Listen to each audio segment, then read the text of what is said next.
Good morning, class. Happy Tuesday. Jackson wanted to say hi today. He's very excited.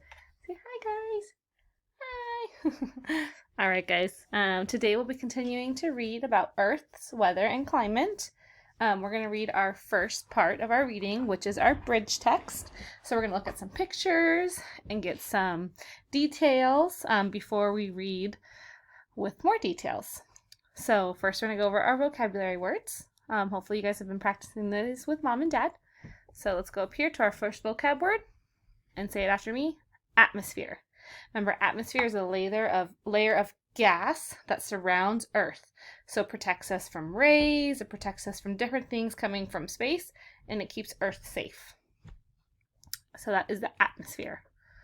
The next word is average. So average just means common or typical. So one thing we talked about was the average temperature in summer in Marietta is about 100 degrees. It's really hot during the summer here, usually every day. So the common or typical weather here is about 100 degrees. Our next word is climate. Now remember, we talked a lot about the difference between weather and climate. So weather is ever changing. So it might be raining, it might be sunny, things might change throughout the day when you're talking about weather. But climate is the average, so the common weather over a long period of time. So if you look at this first picture, the rainforest has a wet climate. So no matter what time of the year, it's typically pretty wet and moist in the air in the rainforest. And then this picture here, the desert, the climate there is dry. So no matter what time of the year it is, it's always dry there. And it gets really hot. A lot hotter there than in the rainforest. Our next word is the equator. Remember, equator is the invisible line around the Earth that gets the most sunlight. So it's that direct, it's an invisible line. If you look at Earth from outer space, you actually can't see it, but it's something that scientists have created to designate where the middle of Earth is, and it gets the most light. So when you're closer to the equator, you usually live in hotter temperatures, and the further away you get from the equator, the colder it gets. So that's why the North and South Pole are the coldest, because they're the furthest away from the equator, which is the center of the Earth. The last vocab word, my favorite for the week, is precipitation. I hope you guys liked that song yesterday, and it's probably stuck in your head. I thought it was pretty fun. So precipitation is any type of water that falls from the sky. Remember, there are 4 types of precipitation. Hail, rain, snow, and sleet. Okay, remember 4 types of precipitation. So any type of water that falls from the sky. All right, guys, go ahead and turn your readers to the next page. All right, first we're going to talk about the title. We're going to look at the pictures, and then we will do our reading, okay? So if we look at this first picture, okay, remember, think color, think movement, size, texture, different things that you see in the sky. Think about our reading from last week. Remember, we learned all about clouds last week? What type of clouds are these, guys? Are these nimbus clouds or cumulus clouds? That's right, cumulus. They're white, they're fluffy, they're puffy. We see them usually on a sunny day, right, in the sky. So here I see a blue sky with those cumulus clouds, okay? And now let's look in this picture here. And let's think about this picture. So I see 4 pictures of trees, right? One picture has green trees, one has pink trees, one has leaves falling, one looks like it has some snow. Okay, do you guys know the 4 seasons that we have? That's right. Spring, summer, fall, and winter.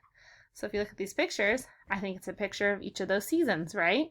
Winter, fall, spring, summer, right, guys? So if you look at those, it looks like the different seasons of the year. And remember, different parts of the world experience seasons differently.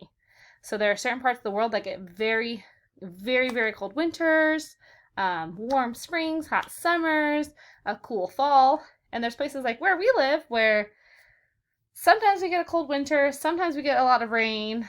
But overall, I mean, we have pretty warm weather here. We do have some time of the year where it's a little bit cold. This year we've had a lot of rain. But typically we don't see all the seasons here. In the winter we don't get snow, right?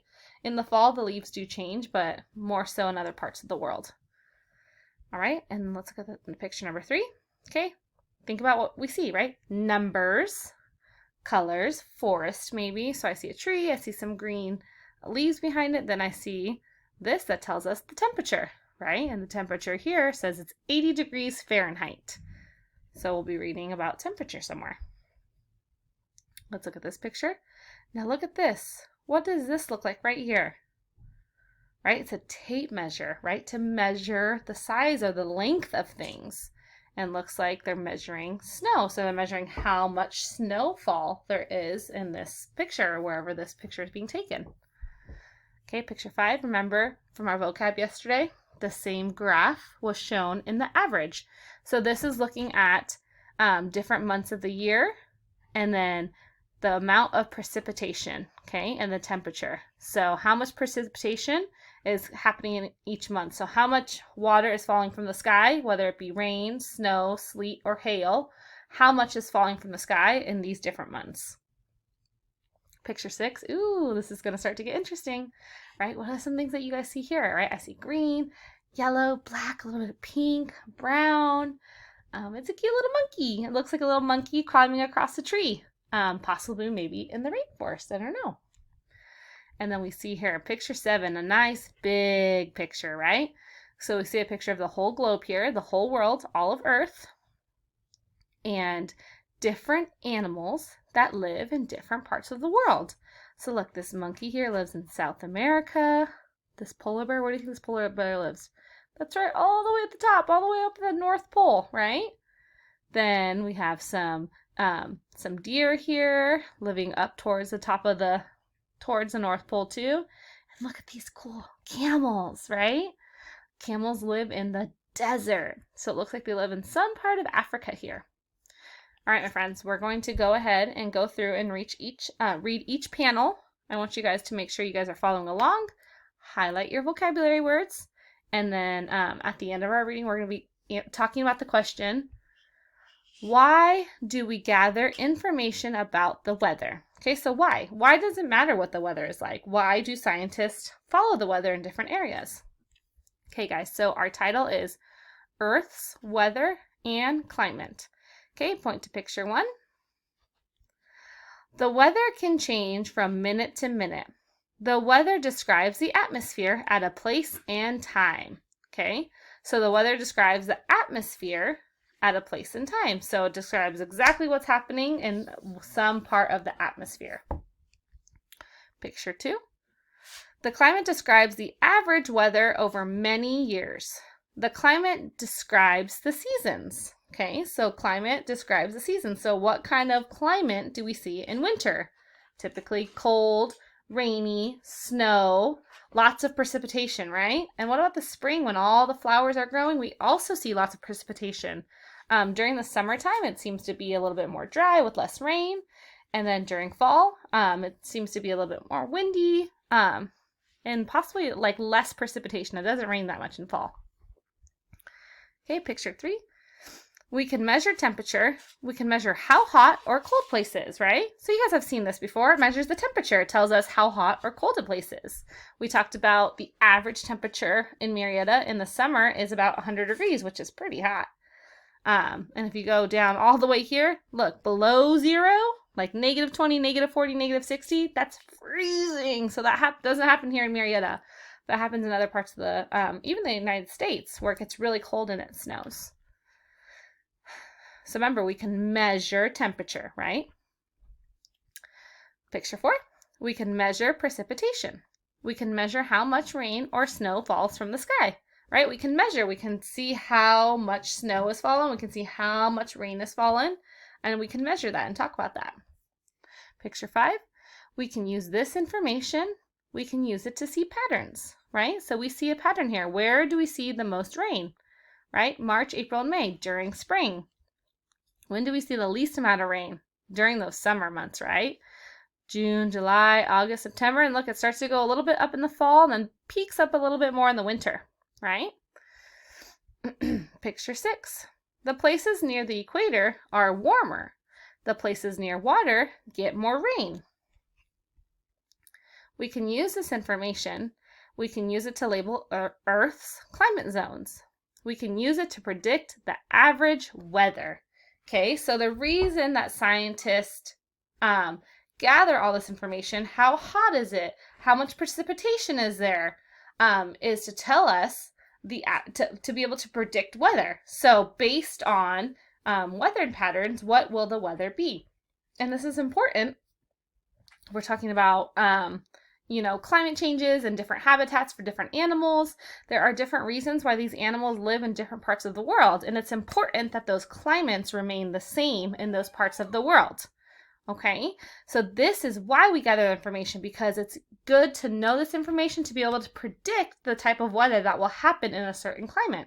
So this is important if you're traveling, so you know what type of clothes to pack. It's important to know if you're moving, going to a different place, what type of clothes that you'll need in that place. And all these different reasons, in order to save wildlife, to make sure that we are making good choices, that climate stays the same in certain areas. Because different parts of the world just have different climates, and we need those climates to stay the same so that our wildlife can continue to grow, continue to, Jackson wants to come say hi, continue to grow, and stay safe, okay? So this is why we gather this type of information about the weather. All right, guys, so I want you guys to go ahead and I'm going to show you a short video again before the end of our reading today. And then I want you guys to talk about the type of climate and the type of weather that we have here in Marietta with Mom and Dad. And then look at these different animals and think about the type of climate that they live in and why it's important that they have that climate, okay? Marina Ventura's Climate Explorers. Hi there, Marina Ventura here. Now, as we've been finding out, when you hear the words weather and climate, you might think they mean the same thing, but they're quite different. Isn't that right, Mappy? Hi, Marina. Yes, that's correct. It might be rainy today, or it might be sunny. That's the weather. But climate is the pattern of weather in a place over a much longer time. And different parts of the world have very different patterns of weather. Why is that? The Earth's climate is driven by energy from the sun, which arrives in the form of heat.